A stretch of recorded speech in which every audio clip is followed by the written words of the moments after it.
होते हैं। तभी वहां कृपा पहुंचती है। उसे अचानक वहां देखकर विक्रांत के पापा हैरान हो जाते हैं और पूछते हैं कि वो यहाँ कैसे आई। तो कृपा थोड़ा घबराई हुई दिखाई देती है और कहती है कि उसे उनसे जरूरी बात करनी थी। तभी कृपा जानबूझकर चिंता जताते हुए पूछती है कि विक्रांत सर ठीक तो है ना, क्योंकि वो कॉल नहीं उठा रहे और मैसेज का भी जवाब नहीं दे रहे हैं। ये सुनकर विक्रांत के पापा पहले तो सामान्य रहते हैं और बताते हैं कि विक्रांत फैक्ट्री गया हुआ है, लेकिन तभी कृपा के मुंह से निकल जाता है कि शायद उन्हें अभी तक कुछ पता ही नहीं है। बस यही बात सुनकर विक्रांत के पापा सतर्क हो जाते हैं। जब कृपा वहां से जाने लगती है तो वो उसे रोक लेते हैं और सख्ती से सच बताने को कहते हैं। इसके बाद कृपा धीरे धीरे पूरा मामला बताती है कि अंगद ने गुस्से में आकर विक्रांत पर हाथ उठाया और उसको नौकरी से निकाल दिया।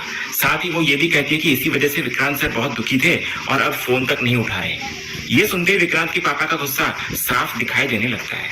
उन्हें पहले वाला घोटाले का मामला भी याद आ जाता है, जहां उनके हिसाब से विक्रांत खुद को निर्दोष साबित कर चुका था। तो अब उन्हें लगता है कि अंगद बार बार उनके बेटे को टारगेट कर रहा है।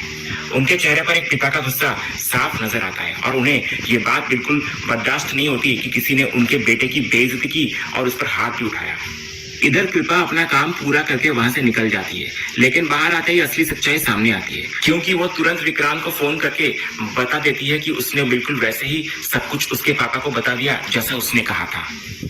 इसके बाद अगला सीन फैक्ट्री का होता है, जहां अंगद कृपा को नए सीएफओ के इंटरव्यू सेट करने के लिए कहता है। वो साफ बताता है कि उसे इस पोस्ट के लिए जल्द से जल्द नया इंसान चाहिए, लेकिन तभी वृंदा वहां आकर कहती है कि कंपनी के पास पहले से एक काबिल सीएफओ मौजूद है।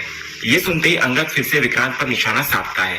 वो साफ कहता है कि अगर विक्रांत इतना काबिल होता तो कंपनी को इतना नुकसान नहीं होता। तभी कृपा बीच में एक और मुद्दा उठाती है। वो कहती है कि अभी तक विक्रांत से प्रॉपर हैंडओवर नहीं लिया गया है और कई जरूरी फाइल्स और काम उसी के पास है। तो अंगद मजबूरी में कहता है कि जो जरूरी काम है वो पूरा कर लिया जाए, लेकिन विक्रांत उसके सामने नहीं आना चाहिए। इसके बाद कृपा म्यूनिसिपल काउंसिल की जरूरी मीटिंग का जिक्र करती है, जिसे अब तक विक्रांत संभाल रहा था। वो बताती है कि ये बहुत अहम मीटिंग है और महीनों बाद सेट हुई है, लेकिन अंगद अपने फैसले पर अड़ा रहता है। वो कहता है कि कंपनी किसी एक इंसान पर नहीं चलती और मीटिंग आज ही होगी, जिसे वो खुद अटेंड करेगा। इसके बाद कृपा वहां से चली जाती है। फिर वृंदा दोबारा अंगद को समझाने की कोशिश करती है कि वो जल्दबाजी कर रहा है, लेकिन अंगद अब पूरी तरह अपने फैसले को सही मान चुका होता है। उसके शब्दों में साफ दिखाई देता है कि अब वो विक्रांत को अपनी जिंदगी और कंपनी दोनों के लिए खतरा मानने लगा है। साथ ही वो वृंदा की तबीयत को लेकर भी चिंतित दिखाई देता है। गुस्से और बहस के बावजूद वो उसको आराम करने के लिए कहता है और डॉक्टर की बात मानने को बोलता है। इसके बाद वो मीटिंग के लिए निकल जाता है। उधर दूसरी तरफ कृपा विक्रांत को अपडेट देती है कि सब कुछ प्लान के मुताबिक हो गया है, लेकिन साथ ही वो बताती है कि अब नए सीएफओ के इंटरव्यू शुरू होने वाले हैं।